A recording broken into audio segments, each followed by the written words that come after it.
So, hey everybody, how you doing? We're going to be starting in 1 minute. Get comfortable.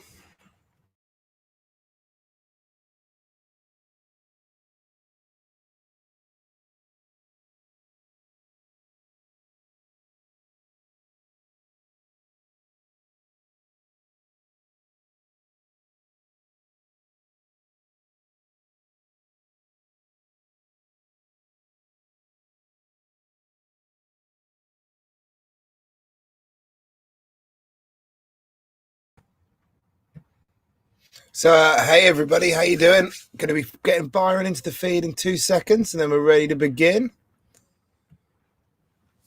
So, hello everybody, welcome to Whining On. My name is Matthew Bowden, the incorrigible rogue, and today with me for Whining On we have Byron Bertram. Good evening, Byron.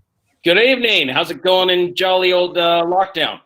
Oh, it's great. You know, Britain's starting to slowly cinder from underneath the ground. Yeah. I think we might be in flames quite soon.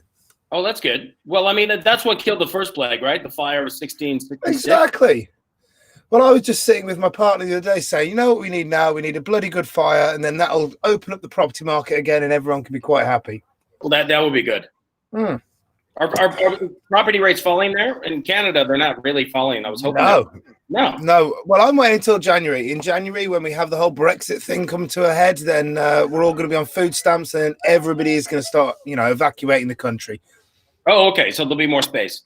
Yeah, there'll be less food, more space. Everyone can live quite happily. Okay. Once cannibalism gets in there, then. Yeah, big time. Food parcels, cannibalism. I've been preparing most of my life for the post-apocalypse, so it's nice to believe that it'll finally come in handy. Yeah, I mean, you've been preparing for a while. You live minimally. You got a boat. You could take off once the zombies start coming in. You could go into the water. I got a solar panel. Yeah, I can survive. I got power from the sun. I've got a stove. I can burn. I can cook. I can live like a wild man for a certain time. Yeah, you could be kind of like metrosexual revenant. Exactly that, Yeah. Sassily eating a raw liver. Yeah. But, my plans for the future are not what we're here for today. We're here to talk about your story. Oh, right. Yeah. What is my story? Well, I'm not sure what your story may be. Should we start at the beginning? Seems like the best place to begin.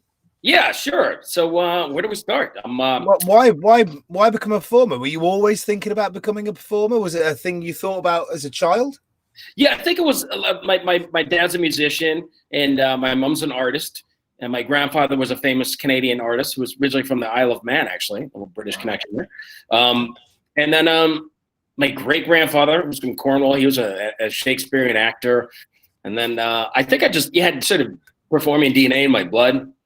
But just crazy. I had crazy artist upbringing. What do you mean by crazy artist upbringing?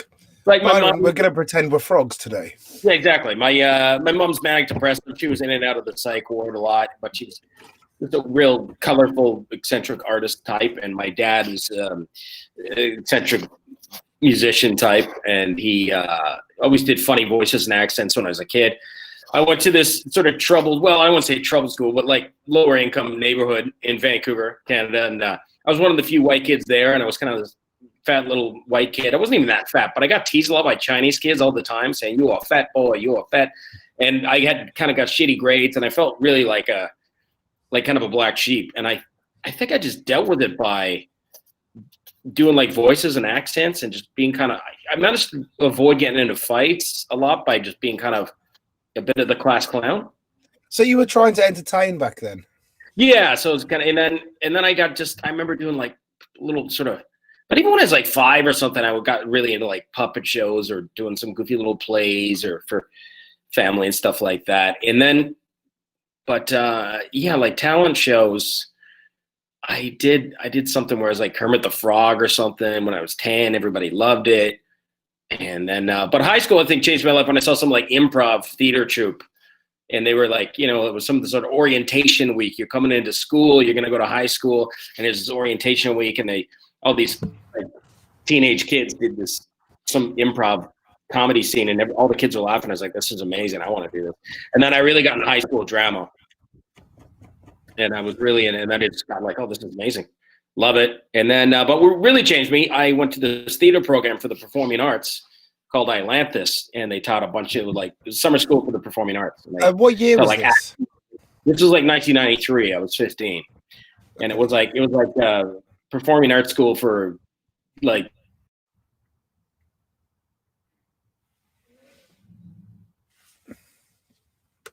neighborhood. I mean, not super.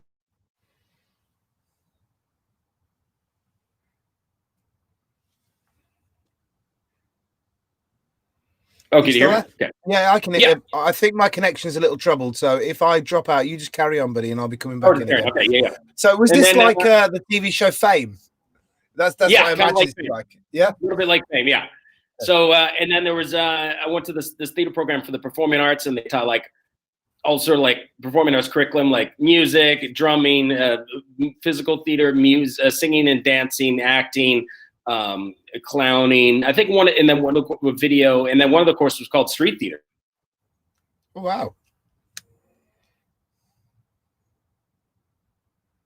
Just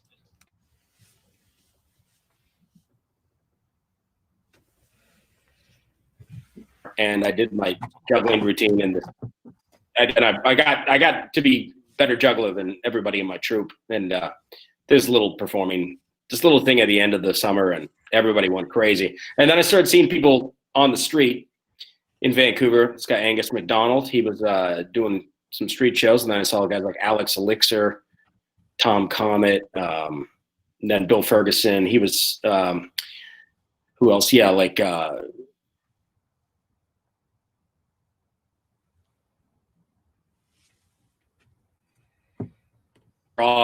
where you just gather a crowd and they choose what, if, and how much they want to pay you. And I just thought, this is just so magical. And then I was just like, next summer I'm gonna do this. So I just kept practicing. Just magical. What's that? What you said, I saw this and I thought it was so magical. Why did you think it was magical? Because I just thought it was just unbelievable how a crowd came out of nothing on the street and just gathered, and they all laughed and clapped and cheered at the same thing. No matter what demographic of person you were, it was just like of all ages, ethnicity.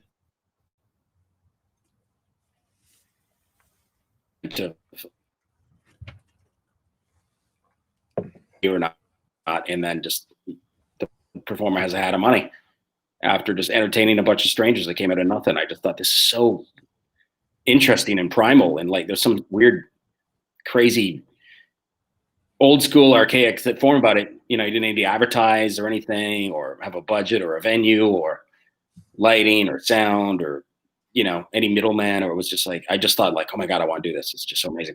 And then next summer, how old were you when you were 15?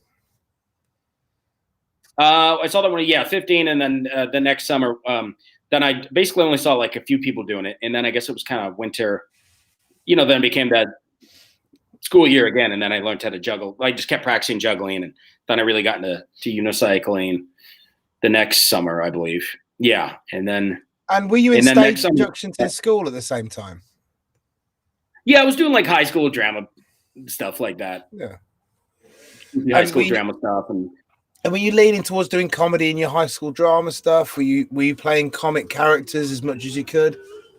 Yeah, I kind of was. And I was always really into, I was kind of into stand-up comedy too, and Saturday Night Live and sketch stuff. And I was really in just like, I remember my dad playing me. We watched a bunch of George Carlin stuff or Richard Pryor stuff or Eddie Murphy stuff. And I was like, oh my God, yeah, comedy. I always wanted. So that kind of had the back of my mind. I'd like to do comedy as well. And I was watching late night like TV interview shows, like I guess Jay Leno or Conan O'Brien was around. Even Johnny Carson, maybe near the end, or Arsenio Hall. I really love those shows. And then, so I kind of really knew I wanted to get into performing arts somewhere. And I was really in a band too, played the saxophone. Oh, my dad's a saxophone. I didn't know you played music. Yeah. Yeah, so I played saxophone from like age 10 to 18. I was in the high school band, elementary and high school band. And then when I started for street performing, actually, I started trying to play the saxophone on the unicycle, and I started getting people like throw beanbags up in the air, juggling beanbags, and like catch them with my saxophone. But I had no sense of like how to get a crowd or hype up something or build towards some finale, or I just had no sense of structure. Where did you first do your show? English Bay. I was at English Bay, and I tried to do some, man, it's getting really a bit. foggy now. Suitcase, and I brought up a bunch of like the juggling props, and I just like was facing the wrong direction. I was just like, I was basically just trying to do a show for nobody. I didn't even know like how to like, all right, we're gonna be doing a show, try to get a crowd. All right, you guys stop. I just immediately like, okay, I'm just gonna yell at nothing and go, okay, I'm doing the show. Here we go, gonna start juggling. You know, like it just had no idea what. Yeah. Was there other people there at the time? And was then performers. Was it just a quiet, empty pitch? I think I just knew this. That was just kind of an empty pitch. No, but then I think I just knew this is where the spot where people did it historically in the past. So I went down there, and then as soon as I was finished, the checkerboard guy showed up and did this huge show. And then I was just so like a mixture of inspired and jealous at the same time. I was like, oh my God, how do you do this? Yeah. And I was like phoning him and asking him, how do you do this? How do you do this? And then so I started hounding performers. So, how do you do this? So he gave you his number then? So he was quite a friendly guy. No, I found his name in the phone book. I found his name in the phone book back then. I just like, what's his name? David. He said his name is David. I looked in the white pages back then, and then I just found him. I was like, hey, is this the checkerboard guy? He's like, yeah. And then I was just like, how do you get a crowd? So who the hell are you? Yeah, I'm like, why are you calling my home? Give me the secrets.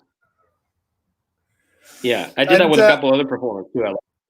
And were they generally quite kind to you? Did they respond well? Is this something that young performers should think about doing? Kind of stalking? I think at first they were sort of nice, and then they right away, shortly after, kind of just brushed me off as like, oh, fuck this annoying 16-year-old.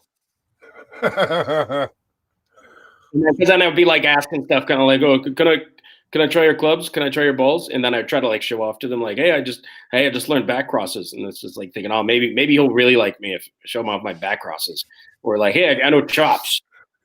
Hey, check it out. Hey, I know double, whatever. They, just like maybe they'll really like me. And then you could just see they didn't really give a shit. I didn't even at that point. I started getting all judgmental and bitter. I was like, I don't even know why his show's not why he does a good show. It's not like he can even do fucking flourish. It's not like he even does flourishes in his show. It's not like he even does under the leg.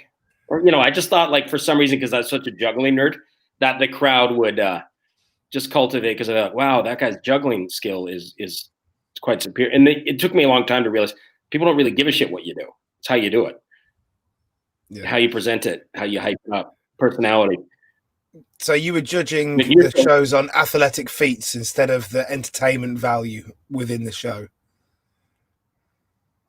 Exactly. Yeah. So how do you develop? Do you develop a technical show then? Was that the way your show progressed early on?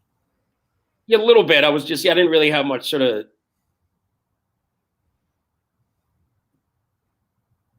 timing, or it took me like a few years before I started really cracking it to me. His name was Andy Tafts, and he was basically just, I don't know if you came across that guy. And he was just kind of like, you shit, mate, you're wasting the pitch. All the performers, I can't stand you, you shit, Wow, he was gentle then. It was totally brutal. I was 17 at this point, second year, and I was just like so like upset and like going home almost crying. But it just pushed me to really try to get better. So I went to kind of side pitch, like small sidewalk shows. And then I started getting better and getting more, just pumping out 10 shows a night on the sidewalk, sort of pedestrian walkway where you don't really need to get a big crowd. You could just pump out small shows. Yeah. And that really helped me progress on Robson Street. Why do you think doing so many I mean, I know some of these questions are obvious, but I say it just because it's worth hearing the answer. Why do you think doing so many shows, just going away from a big pitch, doing one or two big shows, to doing 10 shows through a night helped you improve? Because it's like working out. Like I do a lot of comedy too. It's like working out a bit. It's so much easier when you're like, oh, that didn't work. Okay, that worked. Oh, remember that. Okay, now that worked. Oh, maybe if I changed it up, that would work better if I did it like this. Oh no, that's better than that. Okay, you just get more muscle memory of what works, what doesn't, and more of a sample size of, all right, that worked, that didn't, and then more confidence too. So it's the thing of stage time, right? You just get more stage time to work it out. More stage time, just more stage time, and it's just like stage time. Even if it's like you're working out in smaller venues, but you'll still get a gauge, a sample size of, all right, this is working. Yeah. And so how long did it take you doing the sidewalk shows and doing 10 shows a night and really working very hard? How long did it take you to improve the show to a point where you'd take it back to the big pitch again? It was kind of like, honestly, like, because I only did it like 3 separate summers. I was still in high school at this point. And then I think it was what really changed. I think it was my 3rd summer. I went to the Edmonton Fringe. Oh, no, after high school, I went down to San Francisco after high school with a buddy of mine. And I saw this street performer named Gabriel, American guy, and he was doing straitjacket and chains. And I was like, oh my God, this guy's awesome. And then this other performer was like, oh, this is easy. Anyway, and then I like ordered the straitjacket and had some magic supply store. And then I started doing that. I started doing straitjacket and rope. And I started just pumping out little shows. Why did you think it was easy? Well, once he showed me how to do it. Straitjacket was easy. Well, no. It's an incredibly difficult thing to do. Absolutely, it's very difficult. I mean, it's the most difficult thing. I mean, I still can't believe you get out of it. Like, how do you get through that tennis racket?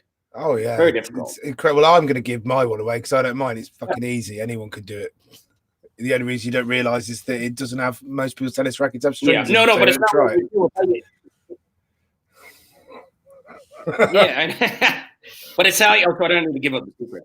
I'm just like naturally talented contortionist, so I don't really. Other people might not be able to empathize. Every single time.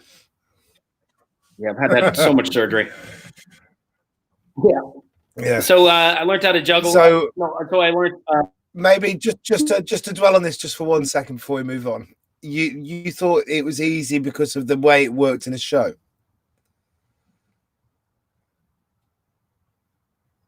Oh no, just the actual. Once I was showing how to do the how to get out of the straitjacket itself. Yeah.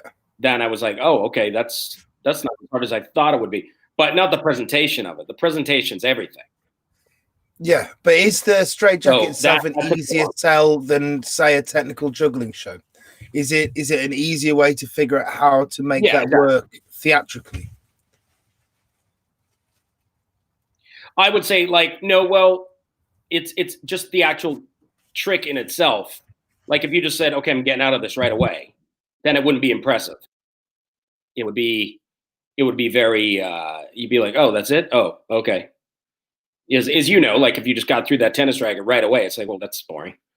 Because if you hype it up and you're funny with in between and you make it look like you're struggling every time and you're prolonging it and it's part of a choreographed routine, that's what makes it. I love your show. I love your presentation of your show. Yeah, I think it's very good, your show, and I think the way you present it is really good and it works. And there's no doubt if someone goes out there and doesn't present straitjacket well, they're not going to do well.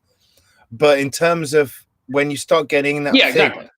The audience know that you're going to get out of it at some point. There's a natural arc that's created in the show, right? Whereas juggling with skills it's more difficult to create that arc and to create a story. Yeah, most of them probably think you will, but that's true. Yeah, like but there's not like if you're gonna juggle a chainsaw and you act really scared and you hype it up because they might think like, shit, is he gonna fuck himself up? Is he gonna cut his hand? Is it gonna be a bloody mess? Is he gonna lose a finger? Same thing if you're on a unicycle, is he gonna fall off? Is he gonna get injured? If you're on a slack rope, is he gonna fall off? If you're in a straitjacket, is he gonna escape? Is he gonna get stuck? The tennis racket, is he gonna fit through that? There's like, if you could, and you prolong the suspense with the comedy, that's what the whole journey is. And then when you do it, it's like, yeah, but you really built it up. Because there is still a lot of people who genuinely just go like, I didn't think you were going to get out. And which is great. I mean, I think that's a big compliment. 100%. And so what was your first show with the straitjacket like?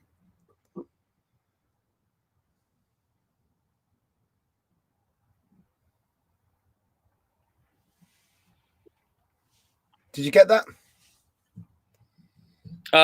First show was, I managed to pull something off, and I was like, oh wow, I could tell right away that this is, I'm on the right progression here. Before that, I was juggling, and I was trying to juggle on a unicycle, but I wasn't very good at the unicycle and with the juggling, and then everybody was doing it, and then I just thought, okay, I'm gonna try this straitjacket. And I felt right away like, all right, people are kind of interested in this. And at that point, I think I accidentally did a really good show because actually at that point I was struggling to get out.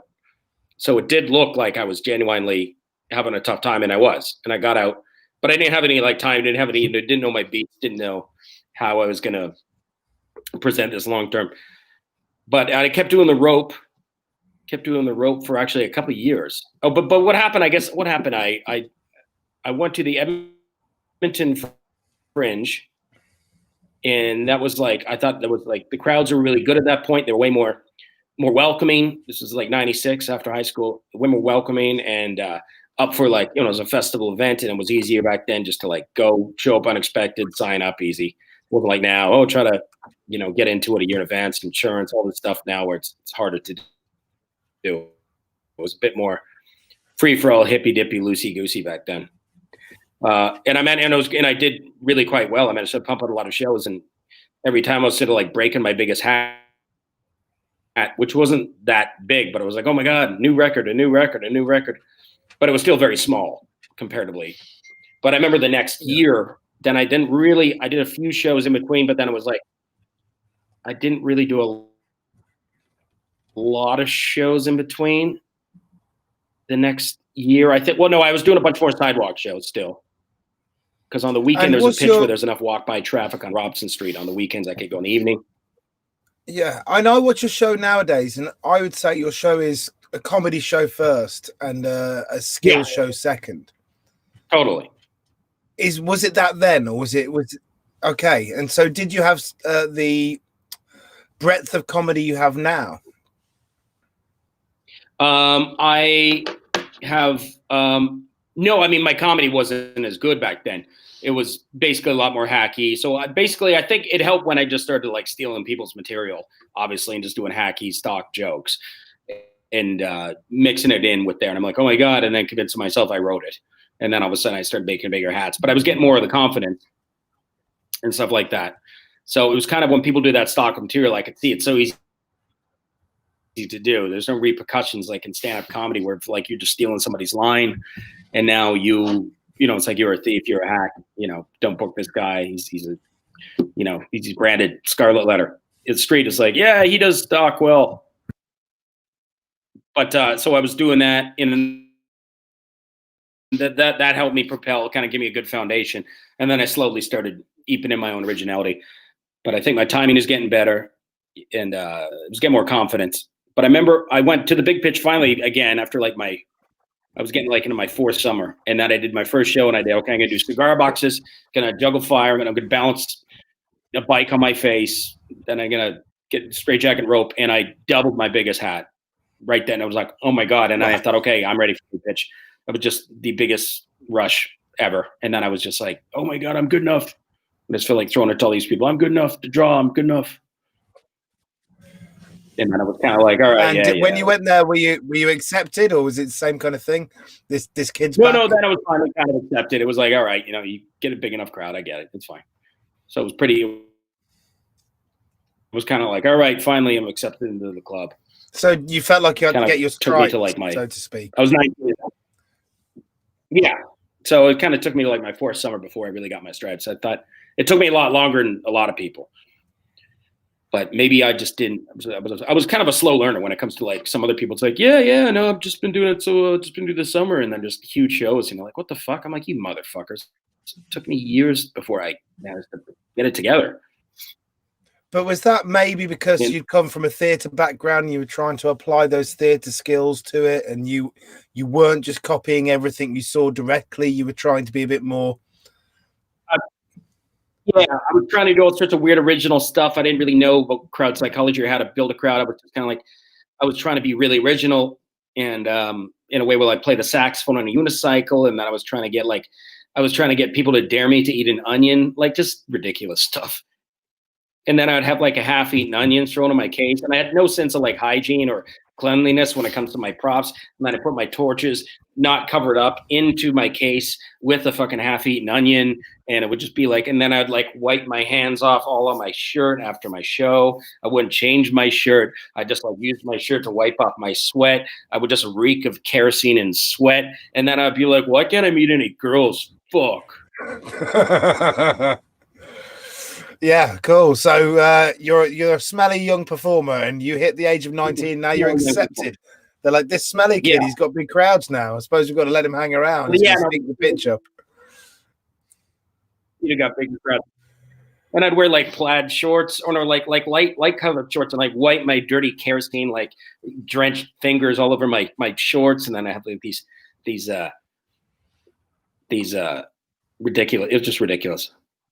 Man, getting rid of fire out of my show is the best thing I ever did for myself out of a street show. Yeah. It's just, fire's a pain in the ass.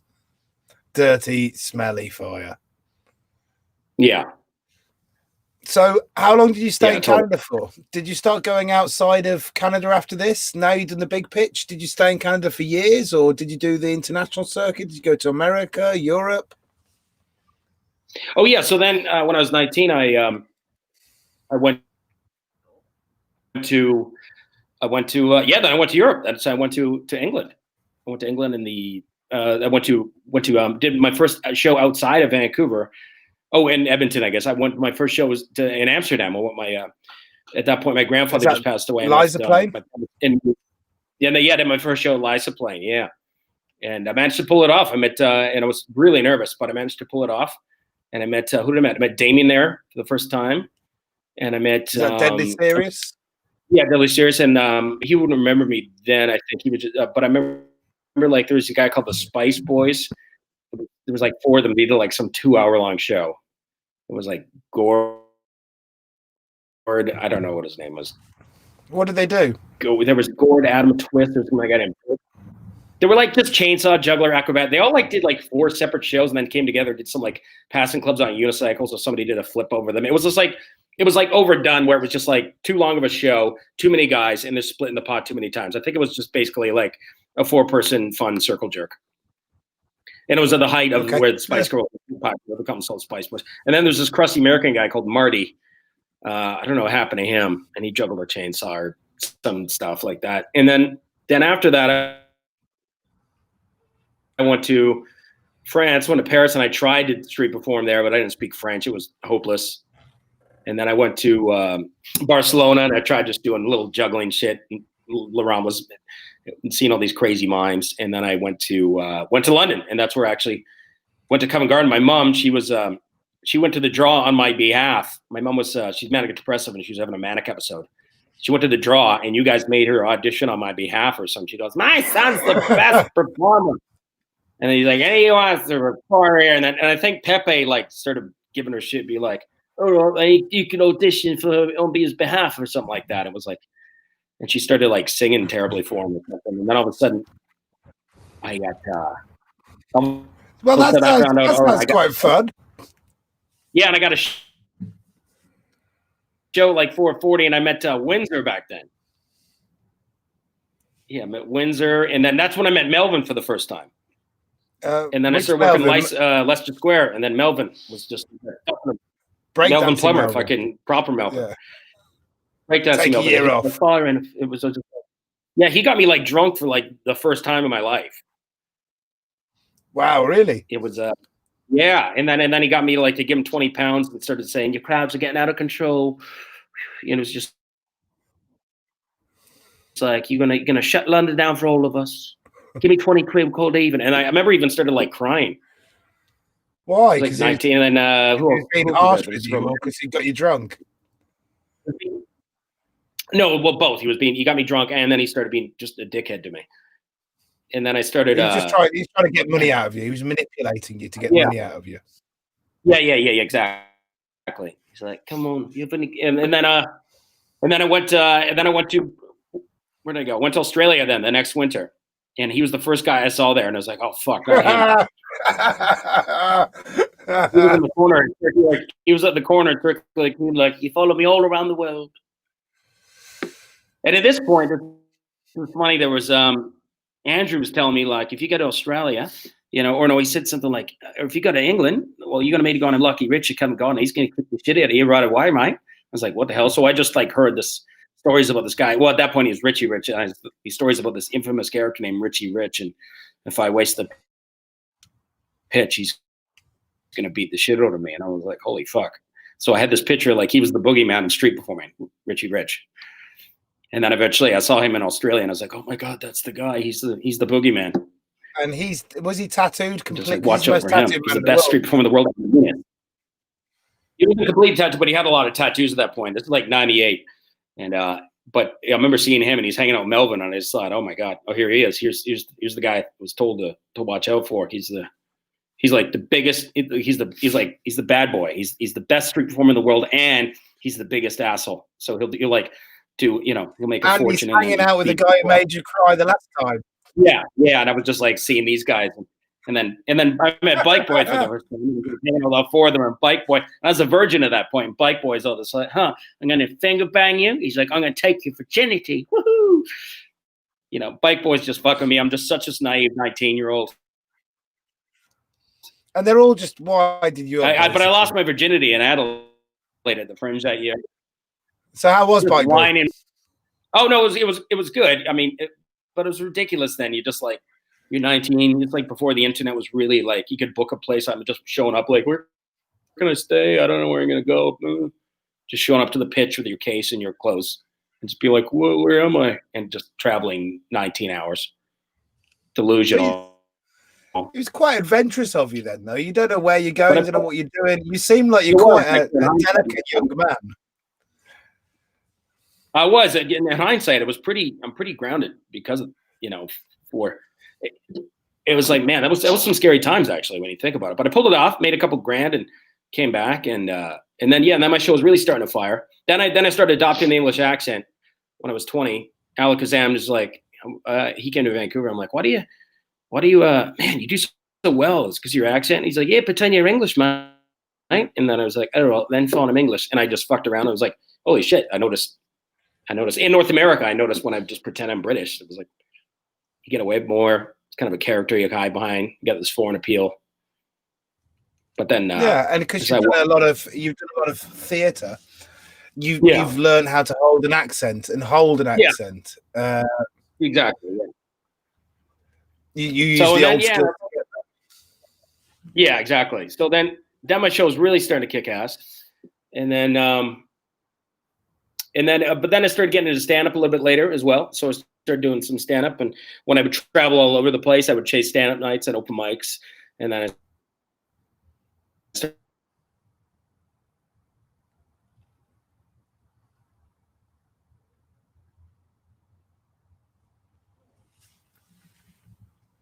again.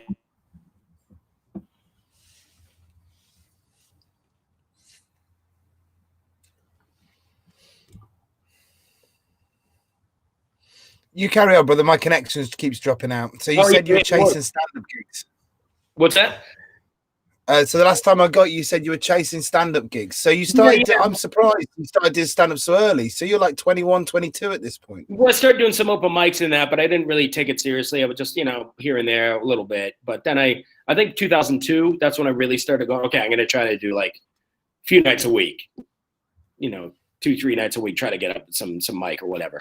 So for the last 18 years, I've been really doing a lot of stand-up as well. And so how did you find the difference between doing street and taking that stuff and then going and doing stand-up? Well, stand-up, I mean, I find street performers just in general, like just kind of more cool people. Like you feel like this is my family. This is my, it's like, this is my honor amongst thieves crowd. This is like, hey, we're all a bunch of fucking pirate bandit brothers. And there might be some friendly rivalries, and some people might hate each other. But they'll be like, hey, I did a good show. I got some money. I got my independence. I got a bit more kind of not to the same level of desperation. Comedy, it's like the sky's the limit. Hey, maybe I could be super famous, but chances are I'm just going to struggle to make ends meet, and your success is my failure. I would stab my mother to get a 5-minute spot for free at some comedy night. It seems to be the bar of what the bar is much lower. I mean, well, the sky's the limit, but a bad comedy night is like worse than no other. But it's Why? What do you mean it's worse than no other? like trying to perform for 5 people that are eating that don't speak English in a basement where the TVs are on. Wow. And is there no brotherhood between the comedians there? Do you not rally together between each other? Well, sometimes, you kind of get, it's really easy getting your sort of cliques, or like you get along with that person, and then, there's other, you could feel this energy in the back of the room where it's kind of, and you really notice it at a competition or a showcase where people are like, hey, have a great set, and you could feel this underlying, like, oh, you want to do better than everybody else. You really do feel this sort of energy a lot of times when it's a group of comedians hanging out. Like, let's just say you had a group of comedians hanging out together, like we do in Edinburgh. At the draw, you might be like, oh, you got a good spot, you got a shit spot, all right, but you still feel this love, like, oh, we're kind of this weird sort of family, right? But if you had like 50 stand-up comics drawing for like spots at a prestigious comedy club, it would be, you wouldn't feel that kind of niceness. No, it would genuinely a lot more cunty, a lot more cutthroat. Like, oh fuck, he's hacky, his jokes are shit, I hate him. Oh, hey, great, a lot more two-faced. Because that's what I do like about street performances, that even though there's an element of friendly competition between each other, it is just that friendly competition. In the end, your show is yours. If you suck because you suck. It's not because of someone else ever, really. Yeah, you don't have to worry about the guy who's going on before or after you. He's not going to make a difference to your life. Whereas I suppose with stand-up, you're competing to get through a gate. It's a gated world of success, no? With stand-up, it's a lot. That's the thing, too. There's all these gatekeepers. And if they don't like you, they don't like you. So a lot of these prestigious festivals, they're run by these gatekeepers. And a lot of them are like, they want some certain wokeness or some like progressive, like that's what kind of bugs me about, like, I've always considered myself quite liberal, but then I feel it's run by really, there's this element of liberal bulliness that's really tangible in stand-up comedy when it comes to getting on some prestigious showcase or festival or event, where not necessarily the comedy club mainstream, but when it comes to just getting successful, at least in Canada. And I heard about that in the UK a lot. It's just like, unless there seems to be this real sort of BBC or here's CBC kind of self-serving. I'm righteous. I'm fighting for the right causes. Nose in the air elites that run kind of a lot of that whole key to the. I know people who've tried to get in the scene and they've turned from being people who were going out with policemen and going, I think that immigrants feel so self-entitled thinking they have a place to come here. And then this person went and worked in the comedy circuit for 2 years and came back and, they're wearing a plaid shirt and they're now a vegan and they're now completely open borders, which is closer to my own politics, but it was just amusing to see the change. Just like, you completely changed who you are. Yeah, I mean, you could just be like, you could agree, disagree, or just be like, all right, look, we're not all going to think the same way, but I'll judge you just as a person, not based on everything you think. We got to agree entirely about what's funny and what's acceptable and what's. I find there seems to be like, no, it's you need to think this one way, or at the ones or you don't, then we're going to ostracize you. Or street performing, it's like it works. You're on the street, the audience will tell you if it's funny. Same with comedy, the audience will tell you it's funny. But with stand up, you might have the other comics or promoters being like, yeah, but I don't think it's funny. And it's like, well, the audience loves it. Yeah, but they don't matter. I matter. Yeah, exactly that. Whereas the hat will tell the tale. Yeah, if someone on a pitch goes, well, you're not funny, you can't work in this pitch, you go, well, I'll work next to you then. And the people will find me funny 60 foot up the road. Like exactly, yeah. Like in a free-for-all kind of society. Now, granted, street, you'll still get complaints like that person said you said something that was something. You're like, what? I don't know if it's like. This is the problem with licensing, and I think by the sound of it, I was talking to Piper, if you work in Vancouver a lot and you work in Canada, most of the pitches there are licensed, right? Yeah, but it's like, it seems to be like that everywhere. Like, it's not as free as it was. It was like, you got to decide months in advance and this is pre-COVID, obviously. Now, Vancouver, it's illegal to street perform right now in Canada. Well, in Vancouver. It's illegal to street perform because of COVID. Yeah. It's a difficult time. I mean, in the UK now, we are doing shows in Covent Garden. So, but it's still this kind of weird halfway, is it illegal? Is it not illegal kind of situation? And I think the only reason it's not more judged here than it is everywhere else in the world is because our government's, kind of trying to be in two places at once.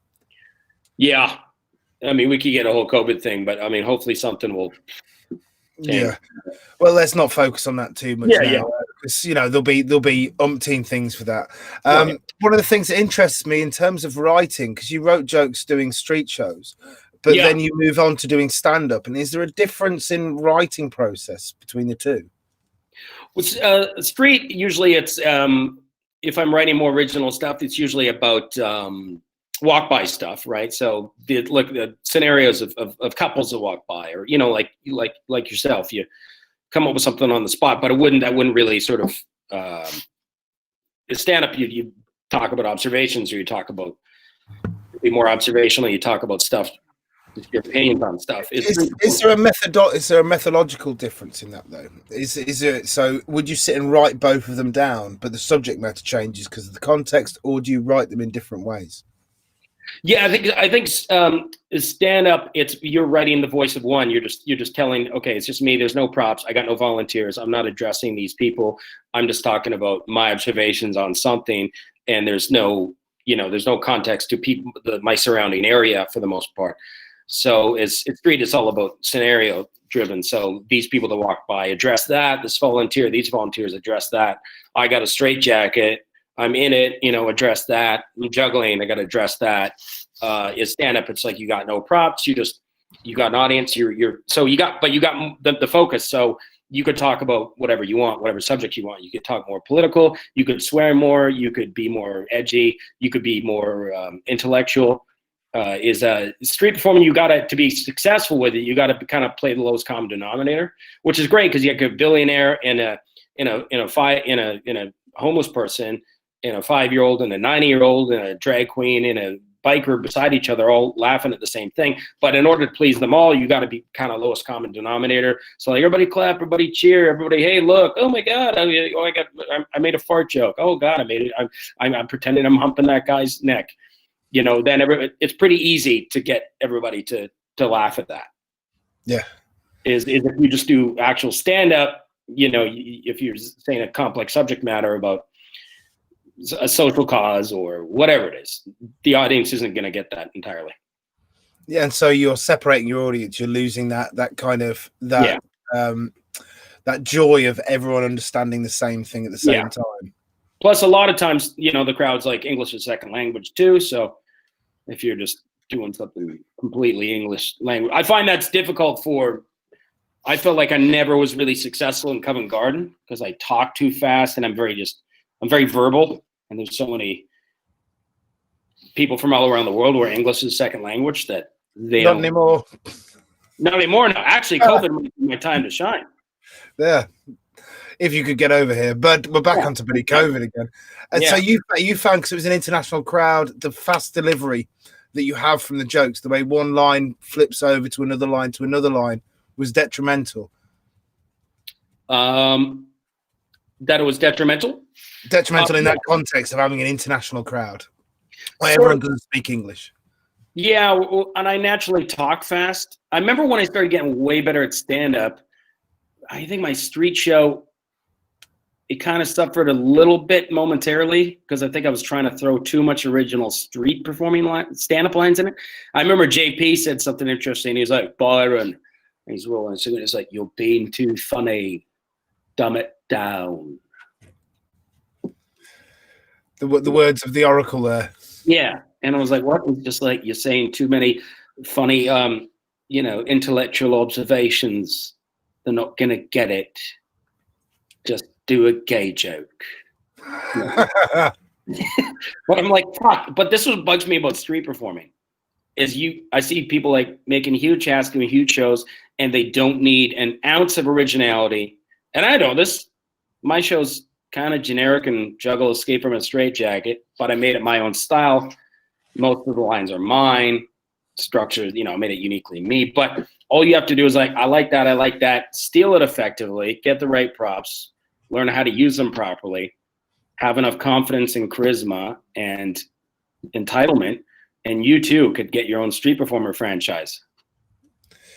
Yeah, it's frustrating. And I suppose then you're asking for the gatekeepers at that point, right? You're asking for people to sit there and go, well, this is original and this has something which has. Well, no, exactly, because the same people you can't, because that's the double standard too. I'm not going to be, because some people will be like, no, it should be free for all. They're like, there's too many acts that are doing this. I'm like, well, you can't have it both ways.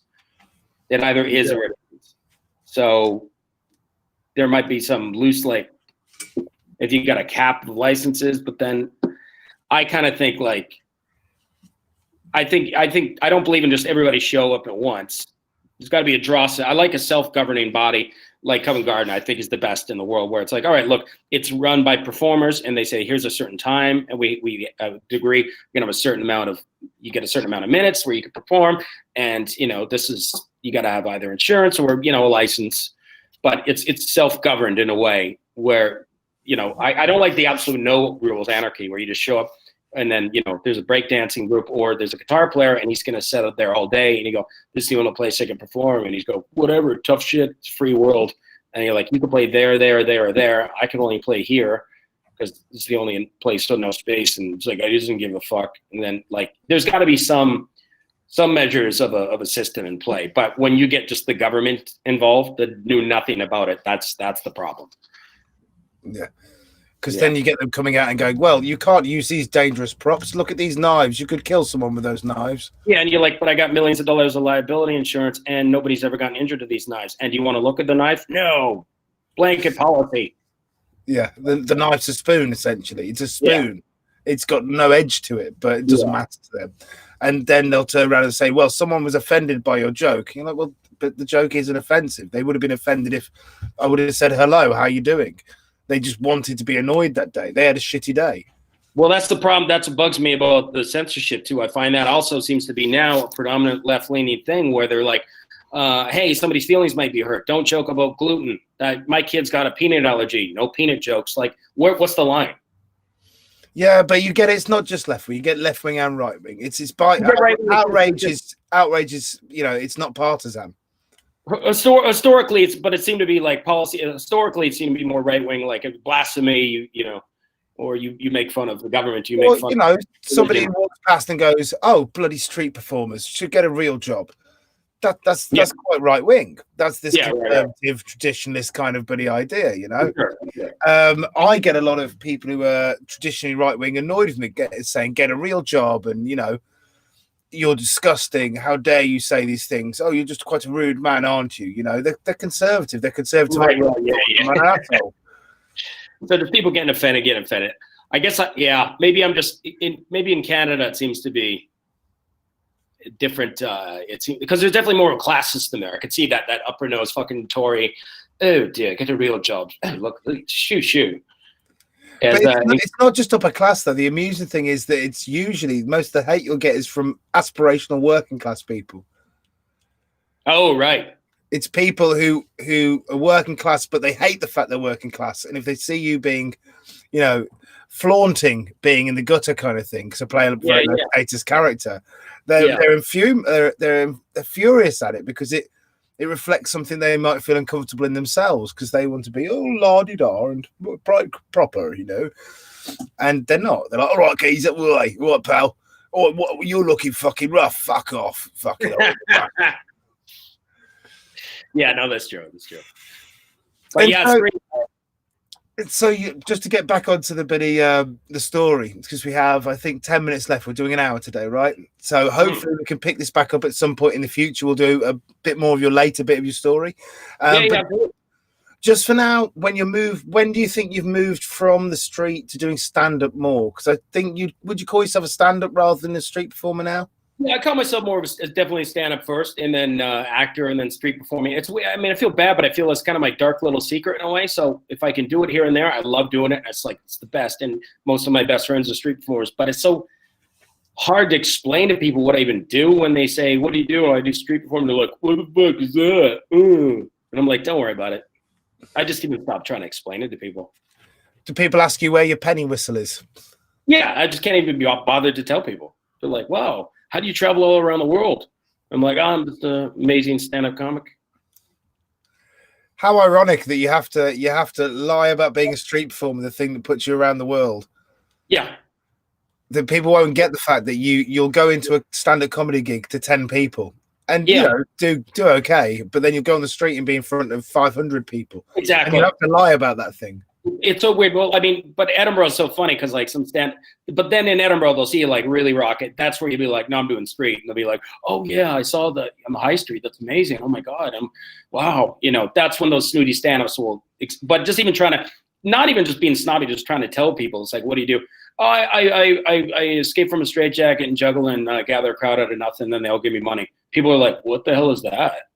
Yeah, I don't understand. Doesn't comprehend. As we go, I do stand up. They go like, oh, like Dave Chappelle. I'm like, yes, like Dave Chappelle. I sold out theaters all the time. See, usually when I say I do street shows, you can see a flicker or of a look behind people's eyes of disapproval, or it's kind of like you've just said, oh, I shit in boxes and hand it to people on the street. Yeah, totally. That's the kind of the feeling you get, even though you could say, look, it's great. I do it to hundreds and hundreds of people. It's a brilliant life. People love it. It's still people look at you and they can't seem to get out of their head that you're handing boxes of shit to people. Yeah. It's the worst when you're talking to girls too. You're on like a first date and you're like, what do you do? Oh, I just like on the street and I just act like a weird circus clown who was not good enough to get into the real circus. So I go outside and just yell at people. See, what you have to do is you have to wrap it all in bullshit intellectual language. So what I say is, oh, I'm a modern buffoon. Yeah, no, then it's like, what? They have no context. I just go like, jokes on stage, and then you seen that show? That's a well-known show, even if I like had a one line in the show. Go, yeah, so I'm a comedian. Oh, like you perform in sold-out theaters? Yes, and I'm an actor. I was on that show, Riverdale. Oh, my God, you were on that show? So yes, and they just like, okay, fine, good enough. And so talk to him longer, you tell him about that kind of. I'm trying to explain it to a new girl I'm dating, and it's hard. You know, she's Russian, and it's different. It's like, what do you do? It's like, well, here's a picture, and they go, oh wow. I suppose you can't show them in real life at the moment in Canada. No, just got to show them a video and just go, okay, here's what I do. Oh, that's cool. Wow. You just show them a video. Go here, just look at this. And in Edinburgh, it's not like that, right? In Edinburgh, you're kind of like a rock star for a month. Yeah. Edinburgh, when you say these street shows, now it's legit. That's a legit art form at that point. They go, oh, wow, cool. Would you like to talk about Edinburgh a little bit? We've got 8 minutes left. So just, you'd like to give us some thoughts of Edinburgh before we go on, just to fill out, and then we can do the sort of the development of the stand-up career and acting. And I'd like to talk to you about being typecast as a villain. I think that would be quite an interesting thing for people to hear in the interview we can do in the future. If you'd be happy to do it, I hope you would. Yeah, definitely. Let's do it again. Edinburgh. I love Edinburgh. It's the best festival in the world. It's amazing. It's like a month long. It's a month long madness. It's great, and it's something for everybody. It's like Sodom and Gomorrah for entertainment. It's beautiful. And what is it to you? It's like the most amazing collective arts madness of everything. It's great. It's like, here, I'm seeing my street performing family. I'm seeing a bunch of stand-ups I know. I'm doing stand-up. I'm doing street. I'm hanging out. I'm watching plays. It's like this. It's like an overdose of artistic, an overdose of culture, and it's incredible, and it's exhausting. It's fun. It could be stressful. It's beautiful. Just the range of emotions that happen in that festival are amazing. The thing you talked about, you said you get to see your family. So are street performers all one big family? You've gone around the world. You've seen Melvin going, all right, mate, all around the world. Is that feeling that even though you're traveling between continents, that this group of people are linked together? Yeah, and even if you get really famous, or even if you don't do street as much, or you kind of fizzle out, you still feel like, they're still my family, or I'm still part of the brotherhood. You know, I can see that with like Eddie Izzard. It's like, he's still, it's still like he's still part of the brotherhood, kind of. Yeah, he still comes down and gives his hand. He was in the photo shoot the other day. Yeah, so even if you're like a huge successful person, it's like, I'll still walk by the pitch and say, hey, if I happen to be around there. Yeah. So he's performing at some West End theater, and then he's like, maybe, you know what, I'm around. I'll just pop by. Say hey to the guys. You can take the streetie out of the street, but you can't take the performer out of the pitch. Exactly. And that's the beautiful thing about Edinburgh too. Yeah, I mean, I love Edinburgh for the same reason you. That it's like seeing your family. It's like a convention for street performers. You know, all the faces, and this is what was so sad about COVID at the moment, was all these faces that you used to seeing and you used to hanging out with and touching base with. Big time. Yeah. And I hope next summer we'll be back in some form. It's a tough time, but yeah. Speaking of COVID, maybe you just got it now. Who knows? Yeah, possibly. I think I already had it. When we had the quarantine period, I went through a short time where I felt coffee and fatiguey and tired, and then I suddenly got better again. So I think I'm immune now. Yeah. I mean, if an obese 74-year-old who eats nothing but McDonald's could get over it, you probably could. Hey, there's not a need to call yourself an obese 74-year-old. You barely fit. That's what I identify as. Yeah. Is there any last things you'd like to say to everybody? Yeah, I miss Edinburgh. I miss the UK. I can't wait to get over to Europe again soon. I love doing stand-up in England more than anything. I think the audiences in the UK are fucking great. And can't wait to get over the pond again and just for this election to be over, just for COVID to get canceled. And one day at a time. Cancel culture needs to deal with, right? Yeah. But love you guys all. Cool. Well, thank you for sitting and chatting with us, Byron. Everybody else, let's do it again. Definitely. Everyone else, thank you for watching. Have a good time. If you're on YouTube, please subscribe. If you're on Facebook, join the Facebook group. If you can, visit the Patreon. Think about supporting the project. From me, the Incorrigible Rogue, thank you. From Byron. YouTube channel too. Yeah, youtube.com/Byron Bertram. There you go. We will put that in the descriptions of the videos. Check you all soon. Thank you, everybody. Goodbye.